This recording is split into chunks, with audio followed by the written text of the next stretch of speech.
আসসালামু আলাইকুম। কেমন আছেন সবাই? আশা করি সকলেই ভালো আছেন। আমরাও ভালো আছি। আমি শামসুন্নাহার শারমিন বলছি ফ্যামিলি ব্লগ যশোর থেকে। এই তো সকালের সুন্দর মনোরম একটা পরিবেশ আপনাদের সাথে শেয়ার করার জন্য আমি চলে আসলাম। আজকে ফজরের নামাজ পড়ে আমি আর ঘুমাইনি। একটু মনে চাইলো যে আমি একটু বাইরে থেকে একটু হেঁটে আসি, তাই আমি একটু বাইরে হাঁটতে আসলাম আর এই সুন্দর প্রকৃতির দৃশ্যটা আপনাদের সাথে শেয়ার করার জন্য আসলাম। এই দেখুন, ভোরের প্রকৃতিটা দেখতে খুবই সুন্দর লাগছে।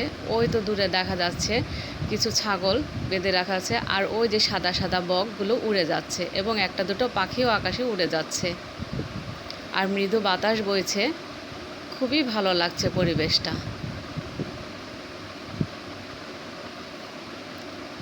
মনটা জুড়িয়ে যাচ্ছে এরকম একটা প্রাকৃতিক পরিবেশ দেখে। বাতাসটা খুব ঠান্ডা ছিল, ভালো লাগছিল।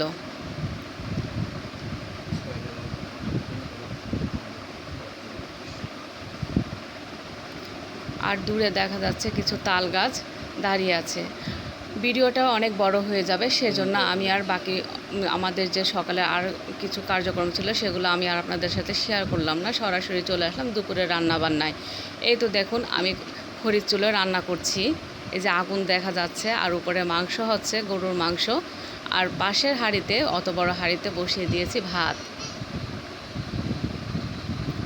এই তো মাংসগুলো আমি কষিয়ে নিয়ে নেড়ে চেড়ে দিচ্ছি। সেই ভিডিওটা আর আমি আপনাদের সাথে শেয়ার করতে পারলাম না, কারণ বোঝেনই তো, যেহেতু শ্বশুরবাড়ি এসেছি, সবসময় মোবাইল হাতে করে নিয়ে ঘোরা যায় না, কে কী মনে করে।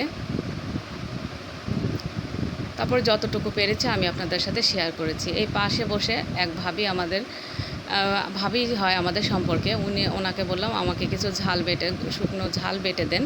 তো উনি সে ঝালগুলো বেটে দিচ্ছিল। আর এই জায়গায় বসে আমার আরেক যা ডিমগুলো ছুলে দিচ্ছিল। তা বলছিল, ভাবি ডিমগুলো তো ভালো সুন্দর ছোলা যাচ্ছে না, কেমন উঠে উঠে আসছে। তা আমি বললাম যে এরকম সাদা ডিমগুলো এরকম ধরনেরই হয়, আর এই ঢ্যাঁড়স ভাজি করব, সেজন্য ওই ভাবি সব কেটে কুটে গুছিয়ে দিল। আর আমি রান্না বান্না করার প্রস্তুতিতে বসে পড়লাম। আর এখানে আমরা কেউই বসে নেই, যে যেভাবে পারছি কাজে একজন আরেকজনকে সহযোগিতা করছি। এই যে এই জায়গায় আমার আরেক যা তার মাকে নিয়ে বসে পড়ছে। এ সময় আমরাও একটু কাজে হাত মিলাই। তা ওরাও এই জায়গায় বসে তরকারিগুলো যা লাগবে, দুপুরে যা রান্নাবান্না হবে সেগুলো কেটে কুটে গুছিয়ে দিচ্ছিল। আর পাশে আমার ছোট ভাগ্নি দাঁড়িয়ে আছে। আজকে মূলত আমাদের বাসায় ছোটোখাটো একটু আয়োজন করা হয়েছে, আর এটা হচ্ছে ঈদের চতুর্থ দিন।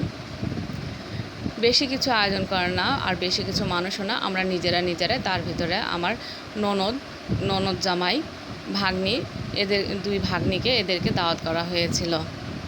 সে উপলক্ষে টুকিটাকি ছোটোখাটো আয়োজন একটু। এই তো দেখুন, মাংসটা আমার প্রায় কষানো মতো হচ্ছে। আমি একটু পরপর নেড়ে চেড়ে দিচ্ছিলাম। তার ভিতরে আমার ননদ বলছে পুকুরে মাছ ধরেছে, দেখাও যে মাছগুলো। এই তো আমার ননদ এসে দাঁড়িয়ে আছে মাছ হাতে করে নিয়ে। পুকুরের মাছ, আমাদের অনেক বড় একটা পুকুর আছে, সে পুকুর থেকে আজকে মাছ ধরা হবে। টাটকা মাছ খেতে খুবই ভালো লাগে। এই তো অলরেডি মাছ কাটাকুটি প্রস্তুতি শুরু হয়ে গিয়েছে এবং মাছ কাটাও শুরু হয়ে গিয়েছে। আর পুকুরের মাছ অনেক টেস্ট হয়, কারণ আমরা বাজার থেকে যে মাছটা কিনে নিয়ে আসি তার থেকে বেশি মজা হয় এই যে টাটকা মাছগুলো খেতে। এটা ঝোল করেই হোক, ভাজি করে হোক, আর ভাজি করে তরকারিতে দেওয়া হোক, যেভাবে রান্না করা হয় সেভাবেই তরকারির স্বাদটা বাড়িয়ে দেয়।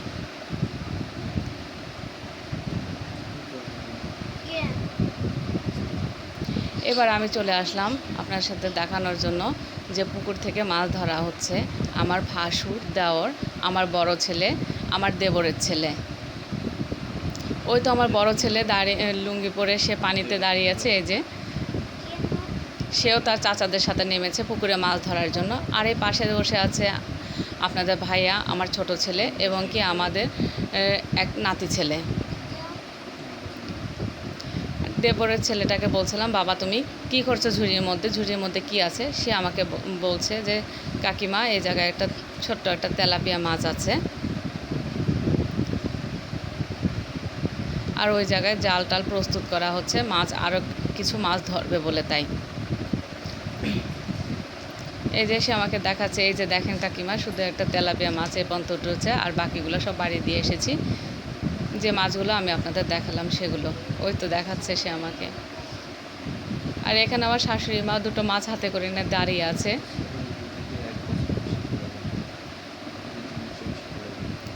তো আমার শাশুড়ি মা ওকে বলছে যে মাছটা উপরে নিয়ে আসো, সেটা পানিতে চলে যাবে আবার।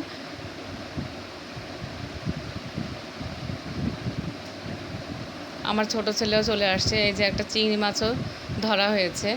ছোট ছেলেও চলে আসছে, দেখি কি মাছ ধরা হচ্ছে এ জায়গায়।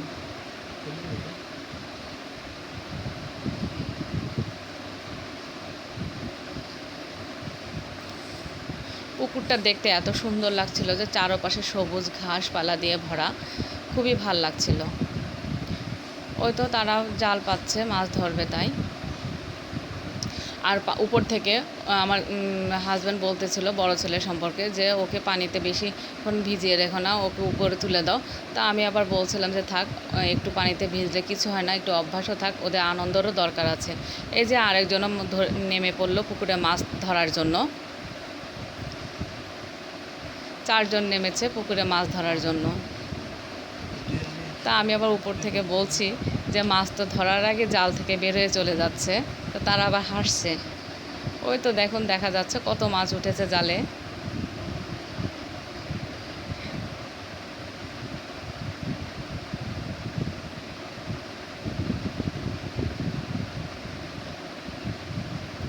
এই তো অনেক মাছ উঠছে, আলহামদুলিল্লাহ, মাশাল্লাহ। এই যে যেটা কালো দাড়ি মুখে, এটা হচ্ছে আমার দেবর, পুলিশের এসআই, ও খুলনায় থাকে। এই যে আমাদের বাসায় একটা টুকটুকি ছোট বুড়ি আছে, সে ঘাড় নাড়িয়ে নাড়িয়ে আমার সাথে গল্প করছিল, কথা বলছিল। বাসায় এরকম ছোট ছোট বেবি থাকলে খুবই ভালো লাগে। তাদের আদো আদো কথাগুলো, তাদের ছোট ছোট দুষ্টুমিগুলো খুব ভালো লাগে। এই যে আবার একটু নাচছিল সে। পাশের একটা বাটির মধ্যে করে কিছু ছোলার ডাল ভিজিয়ে রাখা হয়েছে। তার আম্মু বারবার নিষেধ করছে যে তুমি ডালগুলো নিও না। দেখুন হাতের মধ্যে কতগুলো ডাল নিয়ে এসে দাঁড়িয়ে আছে, আবার এগুলো গালেও দিচ্ছে। তো ওর আম্মু এতবার নিষেধ করছে যে তুমি এগুলো খেও না, পেটে সমস্যা হবে। সে তার কথা শুনবে না, তার মায়ের কথা শুনবে না, সে তার কাজেই করে যাচ্ছে। এই যে আরেকজন দেখেন ঝুড়িতে করে মাছ নিয়ে চলে আসছে আমাকে দেখানোর জন্য যে কাকিমা এই যে দেখেন মাছ নিয়ে আসলাম। বেশ ভালোই যা মাছ উঠেছে, আলহামদুলিল্লাহ ভালোই মাছ উঠেছে, খারাপ না।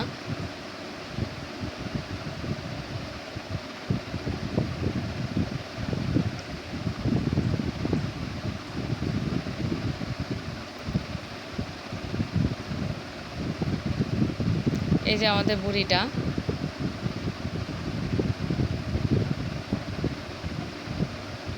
তার নাম হচ্ছে আয়েশা আক্তার। তা সে ছোট বলে আমি তাকে বুড়ি বলে ডাকি। এই যে দুপুরে খাওয়া দাওয়া সব কিছু সব পর্ব সেরে আমরা আসছি বিকেলবেলা। যেহেতু আমরা 1-2 দিন পরে চলে আসবো যশোরে, সেজন্য আমার শাশুড়ি মা বারবার বলছিল যে তোমরা যদি চলে যাও তাহলে গাছের ফল টল এগুলো কে খাবে, আমি একা থাকি, এগুলো খাওয়ার কেউ নেই। তা তোমরা পেরে যে যার মতো নিয়ে যাও, যেহেতু বাড়ি থাকলে এগুলো নষ্ট হয়ে পচে, গাছ থেকে পচে যাবে, তোমরা নিয়ে যাও। আর আপনাদের ভাইয়া এই যে দেখেন হাতে একটা আম নিয়ে দাঁড়িয়ে আছে সে। এই যে ঝুড়ির মধ্যে আমগুলো হচ্ছে আমরুপালি আম। আমগুলো খেতে যেরকম মজা সেরকম মিষ্টি। তা আমরুপালি আমের একটা বৈশিষ্ট্য হচ্ছে যে বৃষ্টি হলেই আমগুলোয় পোকা লেগে যায়। আর আমার দেবরের ছেলে, ভাসুরের ছেলে গাছে উঠেছে আম পাড়ার জন্য, বললো যে আমি আমগুলো পেড়ে দিই। এই দেখুন একটা বাঁশের মধ্যে নেট বেঁধে সে আমগুলো আমাদের পেড়ে দিচ্ছে। মাশাল্লাহ, কি সুন্দর আম গাছের মধ্যে, দেখলে চোখটা জুড়িয়ে যায়।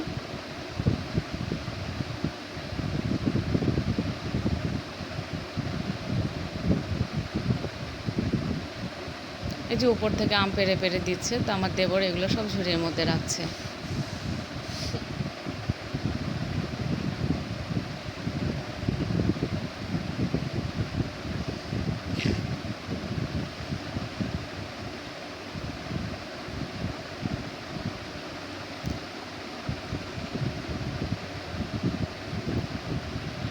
আমার ভিডিওটা যদি কোথাও যদি ভুল ত্রুটি হয়ে থাকে তাহলে আমাকে ক্ষমাসুলভ দৃষ্টিতে দেখবেন।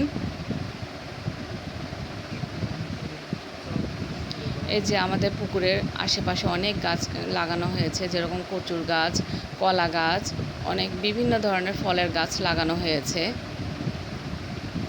এই যে সন্ধ্যার কিছুক্ষণ আগে আমি এবং আমার আরেক যা, আমরা দুই যা মিলে এই আমগুলো পারলাম। তো এই আমটা সবচেয়ে বড় আম। তো আমার যাকে বলছিলাম আমটা একটু দেখাও, আমি দেখাই ভিডিওতে। তো বলছে দেখান ভাবি, সমস্যা নেই। তো একটা আমই মনে হচ্ছে প্রায় 1 কেজি ওজনের।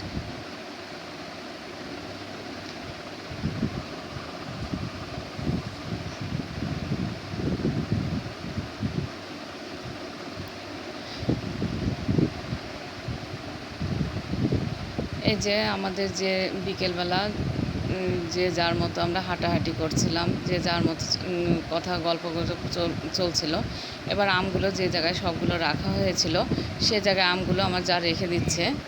এই তো সব আম পাড়া হয়ে গেছে গাছ থেকে, সেগুলো একত্রে রাখা হয়েছে। মাশাআল্লাহ অনেক আম হয়েছে।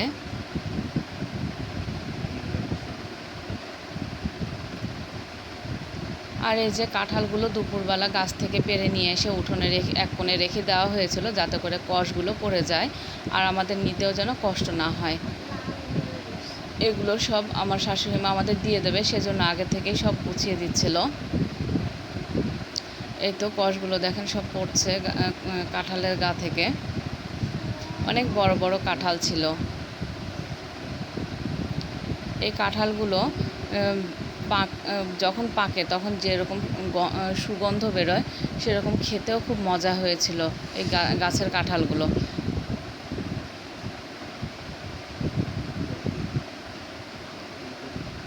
তো আমি আবার নেড়ে নেড়ে দেখেছিলাম যে পেকে গেছে কিনা খুব বেশি একটা। তা না, পাকেনি, সবই কাঁচা আছে।